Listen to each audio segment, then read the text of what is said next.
Hi, it's Stephen here at Bland Designs, and in this video I'm going to show you how to make a mixed media tag, a large one, using objects that you have laying around in your stash. All your scraps, scrap embellishments, scrap paper, that kind of thing. I'm also going to show you a technique called glazing for creating the background with some texture paste. So sit back and enjoy. So here, I've already pre-gessoed my large tag so that I've got a nice working surface. And what I'm about to do is I've grabbed myself a large background stamp, and I've got some archival black ink, and it's permanent, and you want permanent for this because we'll be putting wet things down onto the tag. And now I'm stamping it up here. I'm getting it all nice and inky, and I'm going to stamp it just in the top center part of the tag. And I'm not going to be that concerned about the quality of the impression I get, because it's going to be covered over with a lot of other layers of things. I'm just getting something down onto the background for now. So there you can see that my impression wasn't all that clear, and I'm going to ink it up again, and I'm going to pay special attention to that area that kind of blanked out. But again, I'm not going to worry about that too much. So I'm going to press it down here, and I'm using a stamp pad, a soft foam pad underneath to give me a better impression, and just stamping it down. And as you can see this time, I think I got a little better impression, and yes, I did. And what I'm going to do next is I'm going to heat set that as well. So at this point, I've got out my Tim Holtz Ideology tissue paper, and I'm just going to pull off a piece of this, and I'm just going to tear it into several pieces so I get some jagged, rough edges. And then using my collage medium, which is actually another Tim Holtz product. I really like this collage media because it works really well, and I'm using one of his brushes for applying it. And I'm just going to glue these down to various areas of the tag, and so that's another layer that I'm adding on to this.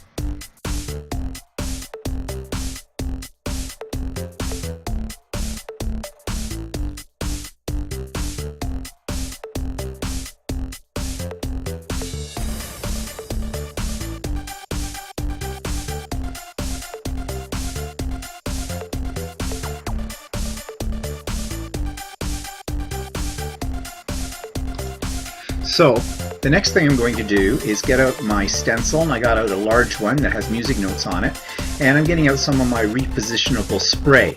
And what I'm going to do here is I'm just going to spray the back of the stencil very lightly with the repositionable spray once I figure out what side is the front and what side is the back. And there, I think I've got it figured out now.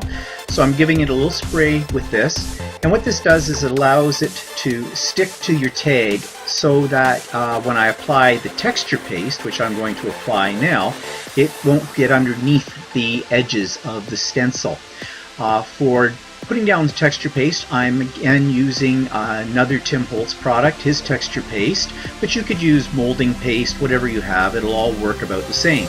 One thing I do like about the texture paste though is that I can apply my heat gun to it after I've got it laid down to dry it a little bit faster, and it doesn't tend to bubble up. I have found with certain brands of texture paste or molding paste that when you apply heat, it does bubble up a little bit, which in some ways can be a very unique look as well. So here what I'm doing is I'm just applying with a palette knife, and I'm putting it on fairly thickly because I want to give it a fair amount of texture for what we're going to do next. And I'm just applying it in various areas and lifting it up and putting it down and adding some more.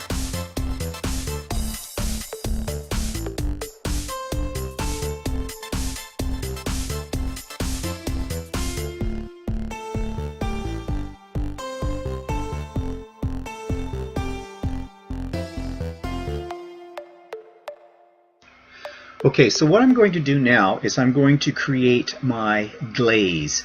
And for this I've picked two colors of acrylic paint. It doesn't matter what kind of acrylic paint you use. I've got out my palette knife, and I've also got out my paintbrush. And I'm just going to squeeze out a little bit of each color of the paint onto the craft sheet. and this is a non-stick craft sheet. And then I'm going to take my brush and I'm just going to apply with a dry brush some of that one color all over the card. And I'm not trying to get it a solid color or anything like that. I'm just applying it back and forth just to get random color on the card so it's not so white.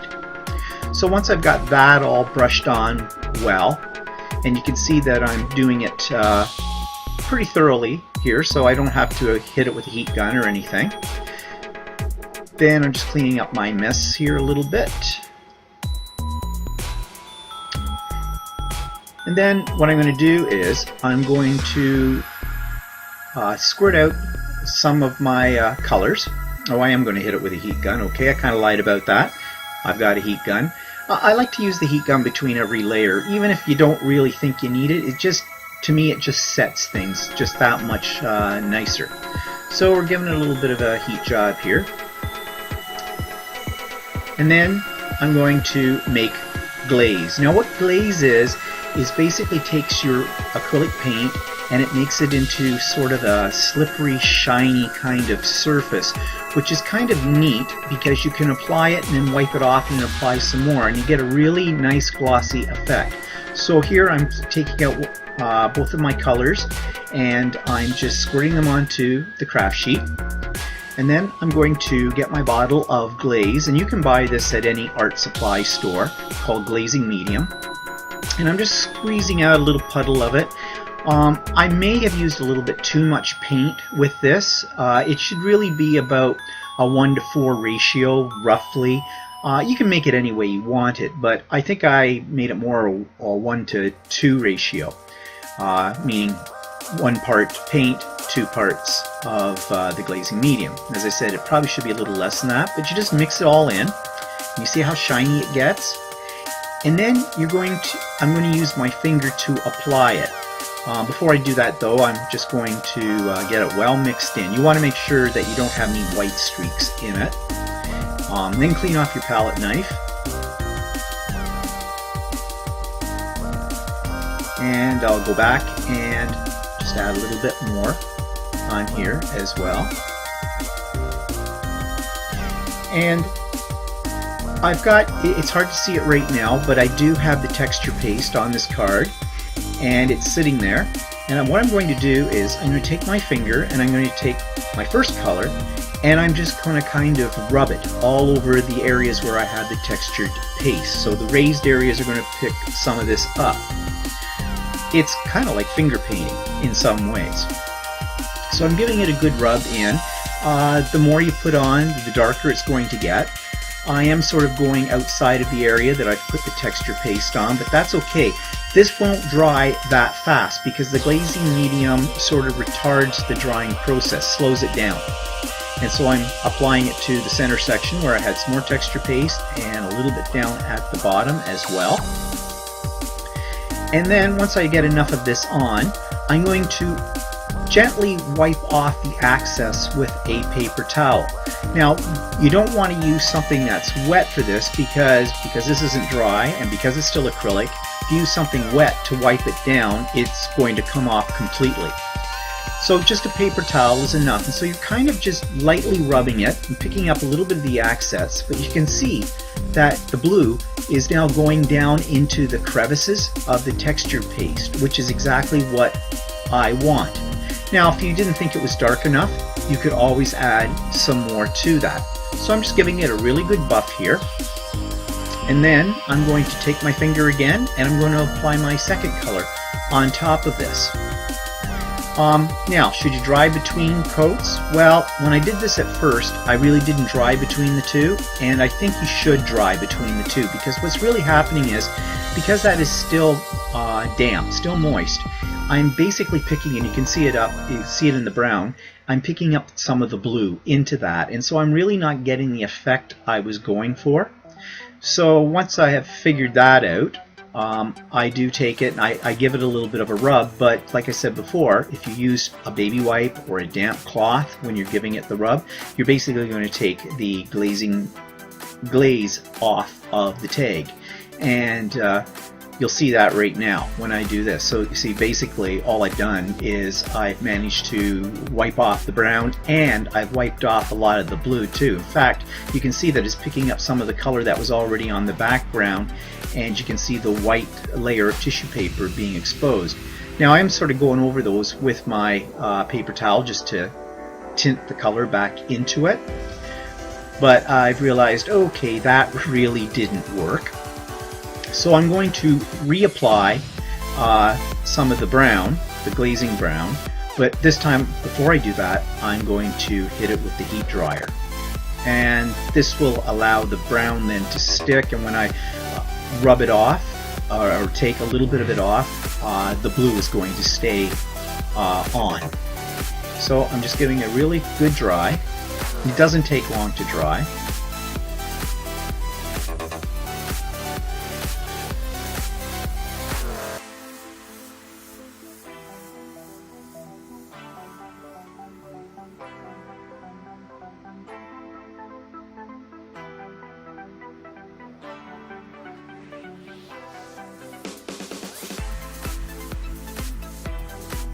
I'm probably going a little overboard with the drying here, but I wanted to make sure it was really well dry so I didn't peel up what was left of the blue glaze again. So I think I'm just about done here.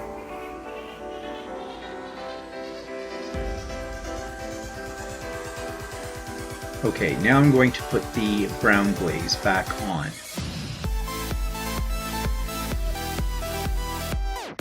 And I'm really rubbing it in. I want to really get it into the little nooks and crannies here, so it adds depth.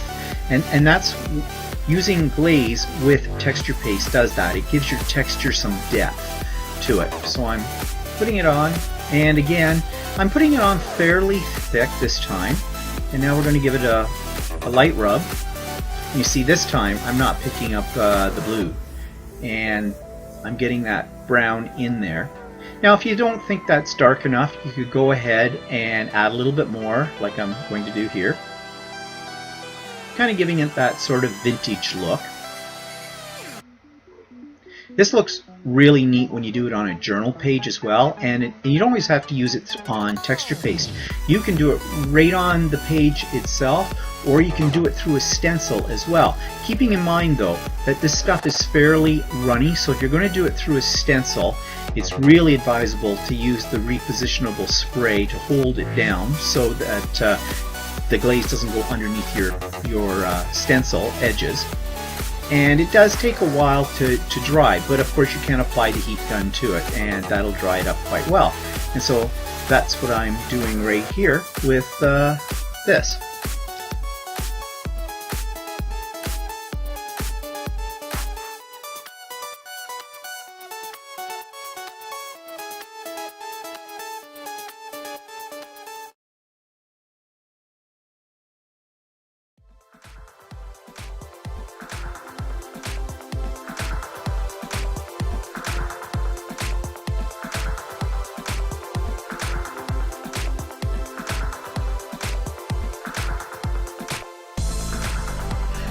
Now I'm adding another layer, and this time I'm just grabbing some scraps of pattern cardstock and I'm just tearing them into a couple of strips, and I'm leaving the raw edges just as they are. I could have used some distress ink, I thought about that after the fact, to those raw edges so that they'd stand out a little bit more.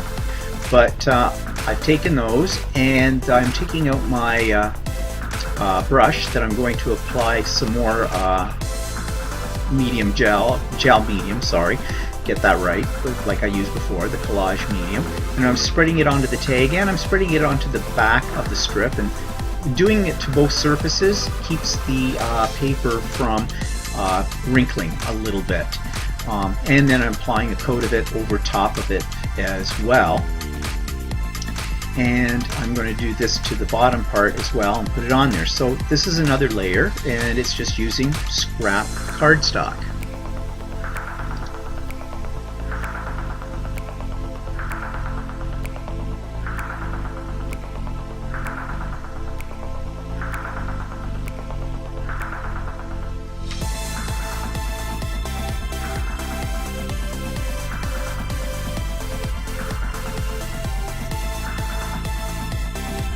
Now at this point I'm thinking the card needs something to lighten it up because it's kind of dark. So I'm taking out my white acrylic paint and I'm just putting a little glob of it onto my craft mat. And then I'm going to take my spray bottle of water and I'm going to give it a good squirt, get it really quite runny. And I'm using a fan brush for this, and I'm dipping the fan brush in and adding a little bit more water. I want it to be really juicy. And I'm loading the brush up pretty heavy with this, and then I'm going to splatter it. And I'm just letting it go where it wants to because you really can't control that. And the white dots are actually, or the white splatters are actually breaking up that dark color in the background. So it's lightening up a little bit. And actually I find this somewhat addictive. It's hard to tell when to stop with this kind of thing.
So now I'm going to get out all of my old scrap die cuts. You know, these are ones that I've had left over from other projects and I never get rid of them. I just save them up for projects like this. And I'm just sorting through, and anything that catches my eye that I think might look good on this tag, I'm setting aside. I'm just piling those on top of the tag, and the rest I'm throwing back into the box. I'm really not thinking seriously contemplating each piece. It's just gut reaction, and I'll probably have more than I want to use, and I'll sort through them again, but this is my first level of sorting.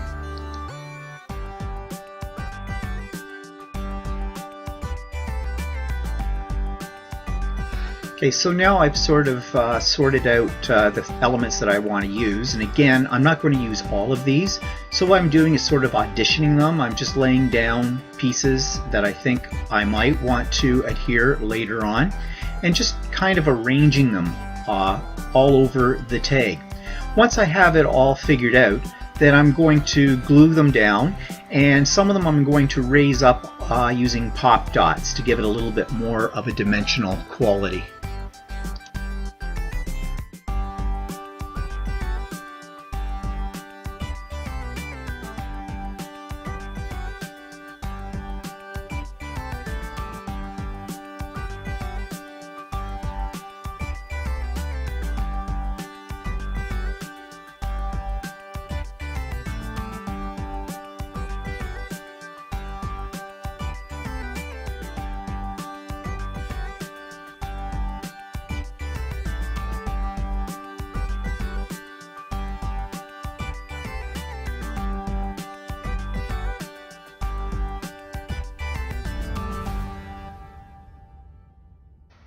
I was just about ready to glue everything down, but then I decided I would get out my metallic gold rub and rub some of that into the raised textured paste just to give it a little bit more dimension.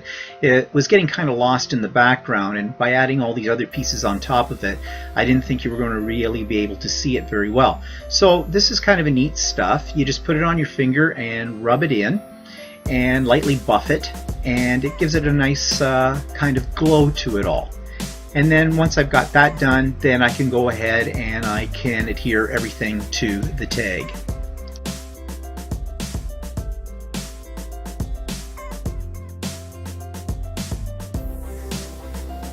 You will also see here that after I get everything glued down to the tag, I decided to add some buttons from my stash.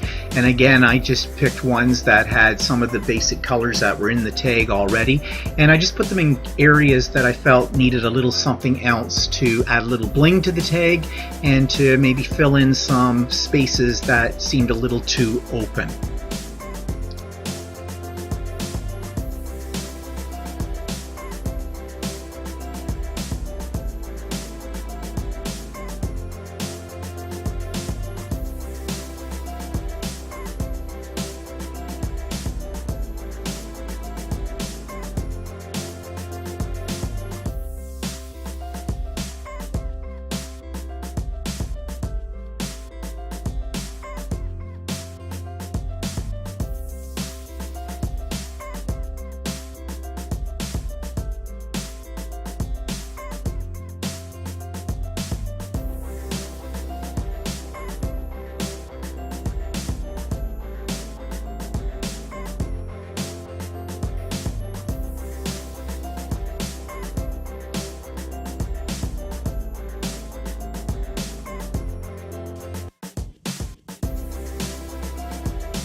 So now, just as a finishing touch, I'm going to take my Wink of Stella Clear and I'm just going to go over some of the text that's on here, just again to give it a little bit of bling and to make it stand out. This whole tag has become, well, very wild, really. It's not my usual style, but like I said at the beginning, you never know what this is going to turn out to be. And I'm kind of liking it. It's kind of got that, I don't know, borderline gaudy effect, I suppose. But nevertheless, I think it stands out and it's kind of fun.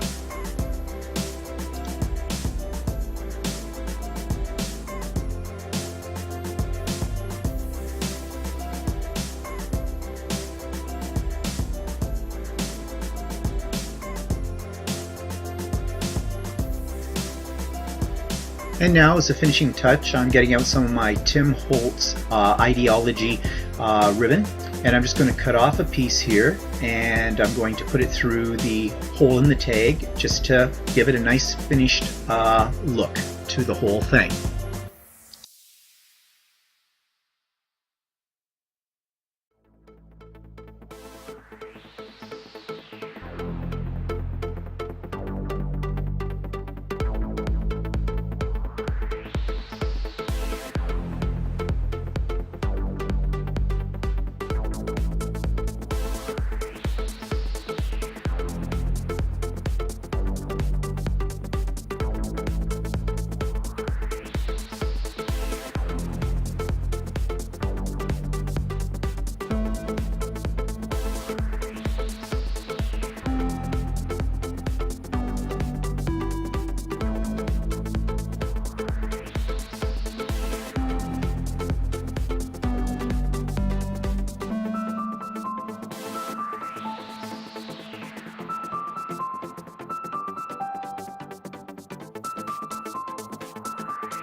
So here's some close-ups of the finished tag, and I hope you enjoyed this video, and we'll see you for the next one. Thanks, bye-bye.